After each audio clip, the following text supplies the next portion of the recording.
안녕하세요. 니르연구소의 이한경입니다. 일주일 동안은 거의 야간장 안 보고요. 몸 관리를 했더니 조금 나아지고는 있습니다. 전반적으로 코로나 후유증이 몸에 남아 있어가지고 기침은 피할 수가 없는 상태인 것 같습니다. 그래도 전반적으로 컨디션은 올라왔다라고 보시면 될 것 같고요. 여러분들도 코로나 걸리셨다면 무조건 안정을 취하시는 게 필요하고요. 무리하게 일하시는 일들이 있더라도 잠시간은 내려놓을 필요가 있다. 그렇게 보시면 될 것 같습니다. 건강 관리가 제일 중요한 우리가 리스크 위험이라고 보고요. 건강 관리는 무조건 잘 하시면 좋을 것 같습니다. 잠재적 위험 체크 지난주와 크게 달라진 거는 없습니다. 그러나 1번 이슈가 한 번 더 충격을 주고 말씀드린 대로 4만 5초의 위력으로 다가오고 있습니다. 하나씩 살펴보도록 할게요.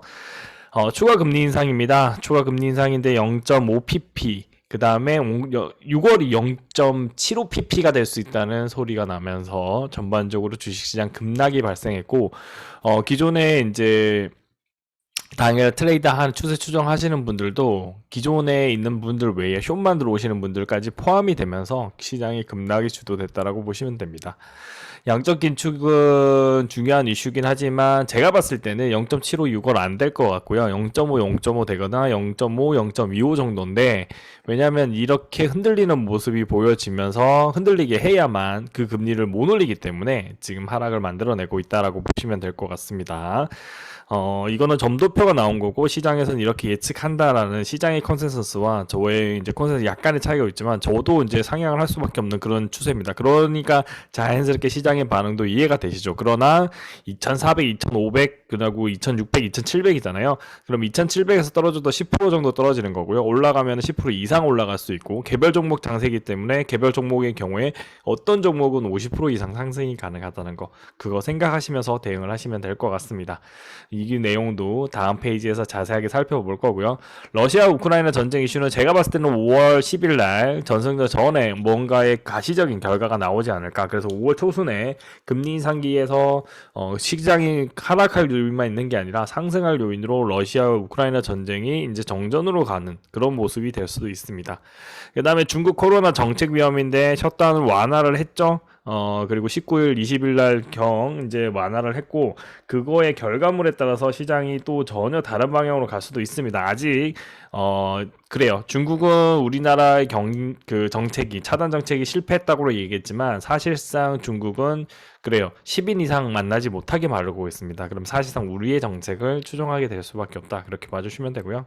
이런 부분들이 우리나라한테는 긍정적이지만, 의료시설이라든지, 그 다음에 사람들이 이제 코로나에 대한 인식의 정도가 중국에는 교육이 제대로 안 돼 있잖아요. 그러니까 아마 우리나라를 따라하고 싶어도 따라할 수가 없을 겁니다. 그래서 사실상 중국은 코로나로 인한 더블 딥이 올 것 같네요. 그러니까 이것도 위험한 요인이다. 그렇게 봐주시면 됩니다. 완화를 하려고 해서 완화를 한 게 아니고요. 퍼지는 속도가 너무 세서 완화를 할 수밖에 없는 분위기가 될 겁니다. 이해되실지 모르겠는데, 그러면은 그러니까 유럽이나 미국이나 영국이 완화를 왜 했냐면요. 퍼지는 속도를 우리나라처럼 진짜 휴대폰을 거의 다 보급돼 있는 나라가 거의 없거든요. 그러니까 우리나라는 통제가 가능했던 거고, 그러니까 어느 정도 신체적 자유를 많이 구속하지 않으면서 통제가 가능했던 나라가 우리나라라면 전 세계 그런 나라가 없다라고 보시면 됩니다. 사실상 중국은 더 위험하겠죠. 그런 상황이다라고 보시면 되고요. 원자재 가격 위험은 이 금리 인상에 강하게 한다는 소식 때문에 쭉쭉 떨어지고는 있어요. 그러나 지금 가격에서 떨어져도 10% 정도 더 떨어지고 거기를 유지하고 지지를 받는다면 다시 전반적인 인플레이션에 따른 인상을 막지는 못할 거다. 그렇게 보시면 될 것 같습니다. 그 다음에 신흥국 신흥위험 한 번 더 같이 살펴보실 거고요. 가상화폐가 뭐 영향을 준다는 게 깨졌어요. 뭐가 깨졌냐면 AMD와 엔비디아 여기에 기업이 하나가 더 추가됐는데요. 인텔이 이제 그래픽 카드 전쟁을 하잖아요. 그리고 AMD와 엔비디아 주가가 빠지는 큰 이유가 뭐냐면 불확실성이 생겨서 그렇습니다. 가상화폐의 불확실성도 있지만 실제로 그래픽 카드의 불확실성입니다. 세 개의 기업이 이제 치킨 게임이 들어가는 거죠. 세계 기업이 치킨 게임 들어가고, 그 다음에 이슈는 뭐냐면 더 좋은 해상도가 되는 겁니다. 옛날에는 롤이라는 게임이나 와우라는 게임도 사양이 높았는데 지금은 4K, 8K로 넘어가고 있는 찰나고 그거를 구현하기 위한 그래픽 카드가 새롭게 나오고 있습니다. 여기서 혁신이 나온 거죠. 이거를 지금은 초창기이기 때문에 별 의미가 없지만 결국에는 2, 3년 뒤에 크게 상승을 할 겁니다. 저는 이번에 하락장에서 AMD와 엔비디아가 주가가 충분히 빠져주고 바닥을 지지하는 걸 보이신다면 분할 매수 전략을 펼치셔도 재미있는 수익률, 우리나라의 성장주에 준하는 성장 수익률 50 정도, 50% 정도는 가져올 거라고 생각을 하고 있습니다. 필라델피아 반도체 지수도 동일하고요. 저는 이제 중장기로 봤을 때 가장 큰 요인은 자율주행입니다. 자율주행. 이 자율주행을 구축하기 위해서는 인프라가 있어야 되는데 인프라 있는 나라가 거의 없습니다. 네. 그 도시별로 아마 인프라가 제대로 구축될 거고요. 고속도로가 제대로 된 구축돼 있는 나라, 우리나라에 좀 가깝다. 그렇게 보시면 될 것 같고요. NFT와 P2E는 지금 시장이 너무 안 좋다 보니까 전체적으로 뭐랄까 예술 작품의 가치가 급락하고 있는 그런 거랑 연결된다라고 보시면 되고요. 이 원인은 금리 인상입니다. 지금 시장을 가장 간통하는 거는 금리 인상이고 아무리 시장이 예측하고 금리 인상이 이런 일 저런 일은 필요 없습니다. 지금 시장에서는 그냥 떨어집니다. 떨어지고 이게 5월 초 5월 3일, 2일, 3일이라고 하더라고요. 이때 제가 봤을 때는 시장에는 0.75에 준하는 정도로 금리가 인상되고 막 그래가지고 주가가 요동칠 겁니다. 그렇지만 이날은 0.5 정도로 인상을 하고 다음 분기도 좀 감망을 하겠다 그런 식이 나올 겁니다. 그리고 달래줄 거예요. 그때도 그랬죠. 그러니까 그때 미 연준 의장이 달래주니까 주가가 이날 이후에 반등이 나왔잖아요. 그래서 5월 초순에 이렇게 일어나고 이 이슈가 줄어들면서 반등. 이게 다음 주에 올릴 내용을 미리 말씀드리는 겁니다. 그래서 이번 주는 어떻게 해야 될까요? 또 그러니까 이번 주는 떨어집니다. 떨어지지만 현금 보유 확보하고 있다가 지난처럼 대응을 하시는 게 더 좋아 보여요. 반등이 나올 때 초기에 들어가시는 게 낫다는 겁니다. 지금 반등이 안 나오고 급락이 나오면 또 추가 매수할 수 있는 기회라고 보시면 되는 거거든요. 여러분들이 자산이 50% 이상 현금 가지신 분이랑 30% 현금을 가진 분이랑 20% 가지신 분의 현금에 따라서 대응이 달라집니다. 50%이신 분은 10%씩 천천히 들어가시면 되는 거고요. 30%인 분도 6%씩 천천히 들어가도 되지만 20%이신 분은 풀로 들어가시면 안 되겠죠. 결국에는 이분은 한 4% 정도 좋은 종목을 선별하셔가지고 대응을 하시는 식으로 천천히 대응하실 필요가 있는 계속 말씀드렸던 4만 5초의 그 순간에 들어와 있다라고 봐주시면 될 것 같습니다. 다음 주는 잠재적 위험뿐만 아니라 실적 발표가 있어요. 미국의 실적 발표면 급등이 나오기 때문에 지금은 정점, 그러니까 하락의 정점에 어느 정도 와 있다라고 보고 있거든요. 그래서 지금 이 구간을 방어를 할 가능성이 높다. 그래서 하락 지점인 우리나라 지수 기준은 347.5와 350을 방어를 하는지를 확인하시면서 대응을 하시면 될 것 같습니다. 코로나 정책 위험은 지금 사실상 우리나라 추정한다고 했으니까 위험의 정도가 떨어지고 있다는 거 생각하시면서 간단하게 봤고요. 이제 자세하게 보도록 하겠습니다. 이번에 시장 하락을 주도하고 있는 이유는 이겁니다. 6월에는 0.75pp 한꺼번에 빅스텝이라고 하죠. 그러면 1.25입니다. 지금 여기 0.5인데 0.5에서 0.75인데 1.25 하면 여기까지 한꺼번에 슈팅을 주겠다는 겁니다. 해도 괜찮겠네? 그런 생각이 얼핏 드는 거는 왜인지는 모르겠어요. 이렇게 한 번을 세게 때려주면 그 다음에는 세게 올리기 힘들거든요. 그런 느낌입니다. 오히려 유지를 하거나 혹은 유지를 하거나 조금만 이제 떠올리는 속도가 0.25만 올려도 시장은 요동치기보다는 안전하게 우상향하면서 인플레이션도 정배열로 유지를 할 수가 있거든요. 그렇게 보시면 되고요. 금리 인상 5에서 6회 아니고 6회로 보고 있고요. 매 인상에다 특별 인상했는데 이 0.75가 한 번의 인상일 때 0.75로 인상하는, 그러니까 특별히 없이 인상한다는 그런 시그널로 시장은 나오고 있고요. 5월부터 하는 게 100조입니다. 100조. 100조가 시장에서 돈을 흡수하는 거고요. 곱하기 2에서 10까지 가능하다고 했죠. 그럼 이만큼의 달러 자산이 사라지는 거고 결국엔 달러를 가지고 있는 사람이 훨씬 유리한 그런 상황으로 갈 수 있습니다. 그 다음에 니은연구소 시나리오인데요. 금리 인상은 5에서 6회는 동일합니다. 4에서 5회였는데 하나를 줄였고요. 왜냐면 마지막 회는 안 할 것 같아요. 아직도. 그래서 5로 이제 하나 낳고 있는 거고요. 1.5% 상승. 이게 메인 테마인 것 같아요. 그래서 2%까지 올리는 게 목표가 2% 준환에게 올리는 게 목표고 이때 이후부터는 천천히 올리지 않을까 그렇게 보고 있고요. 매입자산 매각 시작은 5월이고요. 글로벌 침체가 2024년과 2026년에 발생할 수 있다는 거. 그러면 이때가 투자 적기입니다. 이때는 있는 자산 없는 자산 가지고 시장이 지금에서 반이 아니고요. 고점 대비 반이기 때문에 우리 고점이 3,300이잖아요. 이거의 반의 포인트인 1,700입니다. 1,700이 마지노선이다. 이쯤 되면은 연금성 자산이 요거까지 키워놓은 거기 때문에 이상 떨어지기가 힘듭니다. 그래서 사실상 2700이잖아요. 2700은 이거와 이거에서 가까운 게 위쪽에 더 가깝잖아요. 그러면 안정하는 구간으로 딱 보시면 2500 구간입니다. 2500이 사실상 여기는 꼭 지지받아야 되는 구간이다. 그래서 이 구간 내에 사시면은 2500과 2700에 사신다면 나쁘지 않은 가격대로 대응할 수 있다. 그렇게 보시면서 대응을 해주시면 될 것 같습니다. 러시아 우크라이나 전쟁인데요. 여기까지는 지난주에 같이 보신 내용이에요. 순간 목표 달성인데 이거를 전승절 승리로 재촉하고 있다고 하네요. 그 다음에 디폴트가 나오고 있는데 이거는 5월 초입니다. 그래서 93%. 이거는 피할 수가 없을 거예요. 달러가 있어야 하는 거니까요. 그래서 전승절 승리를 속도를 내고 있는 푸틴이기 때문에 사실상 두 가지 뉴스 다 했어요. 우크라이나가 이기고 있다, 러시아가 이기고 있다. 우크라이나가 마리우폴을 장악을 했다, 안 했다. 그래서 마리우폴에서 굳이 그걸 안 할 것 같고요. 그러니까 기념 그 열병식을 할지는 않을 것 같고 그냥 그거는 쇼로 보여주고 결국에는 우리가 승리했다는 걸 하면서 그 다음에 협의를 해야 되겠죠. 협정을 하는 그 모습으로 5월에 중순에는 긍정적인 결과도 나올 수 있다. 이렇게 보시면 됩니다. 근데 이게 뭐라고요? 실질적인 성과는 아니라는 거 꼭 생각해 주시면 됩니다. 피해자에서 난민은 늘었고요. 건물 붕괴수와 재산 피해가 늘었습니다. 유엔 사무총장 방문이 26일 전후로 이제 우크라이나와 러시아가 있고요. 이때부터 분위기가 좋아지면은 주가도 살짝 따라갈 겁니다. 5월 초까지. 러시아 디폴트 이슈는 5월 9일, 5월 초순 연결되거든요.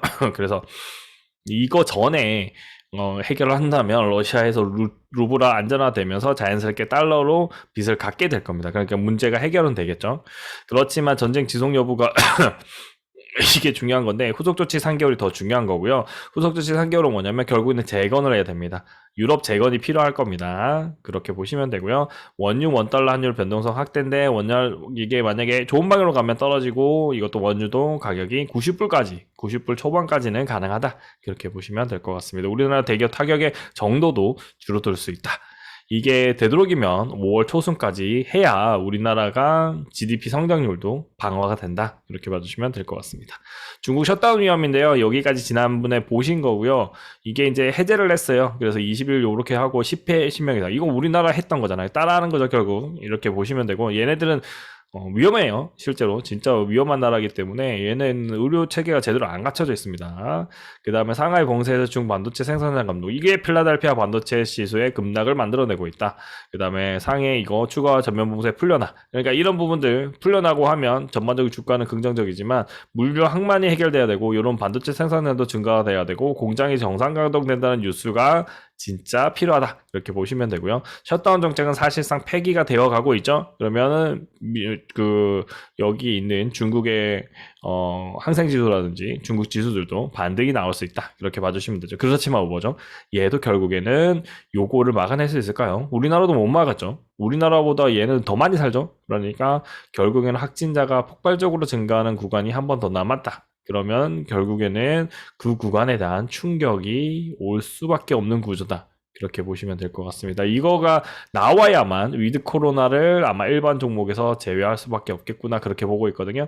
저는 그래서 그걸 봤을 때는 아마 올해 이제 3, 4분기 정도 3, 4분기 이후에 가능할 것 같습니다.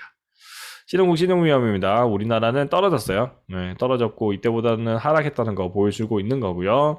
전반적으로는 이제 금리 그가 이제 급격하게 올라간다고 하니까 전체적으로 다 충격을 받고 있다. 왜냐면 최저가로 봤을 때도 그런 거죠. 그 다음에 러시아는 뭐 셀 수 없는 가치인데 뭐 의미가 없어요. 이건 난 레이트이기 때문에. 그럼 우리가 볼 수 있는 게 터키입니다. 터키는 뭐 그렇게 변동이 없죠. 그러니까 이게 금리 인상이 끝나고 나면 얘는 한 300대로 350대로만 떨어지면은 아마 터키 지수 더 올라갈 수 있어요. 저는 이제 포트에서 제외를 했지만 기본적으로 가지고 계신 분들만 대응을 그때까지 보시면 될 것 같습니다. 네, 신흥국 신흥위험 보셨고요. 원자재 가격 위험입니다. 급락이 나오죠. 이런 급락 때문에 이제 사고도 모르겠고 또 이렇게 급등이 나오니까 떨어졌다가 또 올라갈 수도 있으니까 그래서 대응을 하지 말자라고 말씀드렸고요. 소맥 선물 같은 경우는 이제 플랫을 만들었어요. 그럼 요거가 기준으로 이제 우리가 생각을 하시면 됩니다. 그렇게 보시면 되고 요거와 이거 기준으로 보시면 되고요. 그 다음에 여기는 원유 선물은 지금 요거랑 요거랑 차이가 나는데 차이가 뭐냐면 여기는 이제 만기가 끝난 거고요. 이게 만기물이 아니라 6월물로 했기 때문에 가격 차가 있다. 그렇게 보시면 보시면 됩니다. 선물이죠. 그래서 사실상 얘가 여기까지 93불까지 다시 내려올 수 있고 러시아 협정만 이루어진다면 요거까지 살짝 깼다가 다시 올라가는 그런 모양을 나오면서 인플레이션을 막아낼 겁니다. 지금 1, 4분기 인플레이션의 주범들은 얘랑 얘예요. 결국에는 얘랑 얘예요. 그러니까 요거까지 해서 그러니까 이것들을 막아내면은 결국에는 인플레이션도 막아내면서 미연준이 잘한다. 근데 만약에 원자재 가격이 높은 지점에서 이렇게 금리 인상을 해버려야지 원자재 가격이 낮은 데서 하면 안 되겠죠. 빌미가 없는 거죠. 그래서 저는 그래서 빅스텝 하지 않나 그렇게 보고 있습니다. 그럼 빅스텝 하고 나면 얘 가격 더 꼬꾸라질 거거든요. 꼬꾸라지면 어떻게 될까요? 그 다음에는 금리 인상 안 하겠다. 그렇게 보고 있는 거죠. 그래서 저는 아직도 4에서 5지만 시장에서 컨센서스를 조금 따르긴 해서 5에서 6이고 실제로는 5에 방점을 찍고 있다. 그렇게 보시면서 시장에 대응해 주시면 되고요. 올해는 진짜 플레이하기 힘든 달. 그래서 현금 무일 비중 꼭 하시면서 단기채권 비중 가져가면서 대응을 해주시면 좋을 것 같습니다. 가상화폐 상승과 지수 견입니다. 가상화폐 상승으로 봤을 때 가상화폐도 다 떨어졌어요. 특히 이제 리플이 이번에는 좀 많이 떨어져가지고 조금 아쉽긴 합니다. 이렇게 떨어졌고요. 물론 이런 주중에 급등도 나왔지만 위드 코로나 이후에 상승이 나오지만 중국의 셧다운은 치명적이죠. 중국 사람들이 이런 걸 다 잘 활용하는데 그게 안 되고 있는 거고요. AMD와 엔비디아, 인텔 이 세 개가 그래픽카드 전쟁이고 그 다음에 신상이 나와요. 그러면 기존에 있던 제품들의 가격이 떨어지겠죠. 그러면은 이 기업들의 가치도 잠시 떨어지는 걸로 착각해서 떨궈 버립니다. 그러면 이게 뭘까요? 매수 기회죠. 그렇지만 아직은 떨어지는 칼날에 가깝죠. 여기서 플랫하게 지켜주면은 그때 사도 되는데 지금은 떨어지는 칼날이니까 여기서 지지받는 거 최소한 이 구간이 나오는지를 한번 보고 추가로 매수하시면 될 것 같습니다. 저는 매수가 좋아 보여요. 그 다음에 필라델피아 반도체 지수는 여기 있는 거 이만큼 떨어졌죠. 얘네들이 떨어지면 같이 떨어집니다. 전반적으로 1주간을 보시면 떨어진 게 없어요. 거의 안 떨어졌습니다. 얘는 나스닥이 오히려 떨어졌고요. 얘도 떨어졌고 얘도 떨어졌잖아요. 누가 떨어졌을까요? 애플입니다. 애플은 누구 때문에? 중국 때문에. 네, 중국 때문에. 그 다음에 금리까지 영향을 미쳐서. 네, 그렇게 보시면 되고 아시다시피 테슬라는 주가가 좋잖아요. 그러니까 전반적으로 금리의 영향으로 시장이 무너져 있는 거고 다음 주 실적 발표에 또 이제 오릅니다. 이 나라는 참 신기해요. 실적이 높으면 주가는 올라가는 나라입니다. 예, 그렇게 보시면 될 것 같고요. 다음 주에 실적이 올라가는데 주가가 떨어진다. 진짜 위험한 거다. 그렇게 보시면서 지금의 포트에서 많이 변경하시기보다는 현금을 확보하는 게 필요한 거고 현금 확보는 언제나 익절로 대응하시면 됩니다. 여러분이 사신 종목들 거의 대부분이 손절할 종목들은 거의 없는 걸로 알고 있습니다. 좋은 종목들 사셨기 때문에 이익이 날 때까지 충분히 기다려 주시고 기간이 어떻게 되든 관계없습니다. 중장기 투자는 기본적으로 여러분이 사신 종목들을 믿고 투자하는 거고 거기 있는 기업인들이 놓을짓만 않고 횡령만 안 한다면 충분히 성장이 가능하다. 그렇게 보시면서 대응을 해주시면 될 것 같습니다. 이번 주는 위험에 대해서 말하기보다는 위험한 건 맞아요. 그리고 급락이 발생한 것도 맞습니다. 여기서 보면 그렇지만 이 위험이 기회가 돼야 되죠. 위기죠, 위기. 기회가 되게 하려면 어떻게 해야 될까요? 여러분이 현금을 가지고 있으셔야 됐고 그 현금을 가지고 일부를 매수를 시작해도 되는 그런 구간입니다. 부채를 땡겨 쓰는 거 아닙니다. 여러분이 가진 자산에서 회전을 잘 시키면서 대응을 하는 거다. 그렇게 봐주시면 될 것 같습니다. 오늘 영상 여기까지 하고요. 주간 시한 영상에서 또 올려드리도록 하겠습니다. 감사합니다.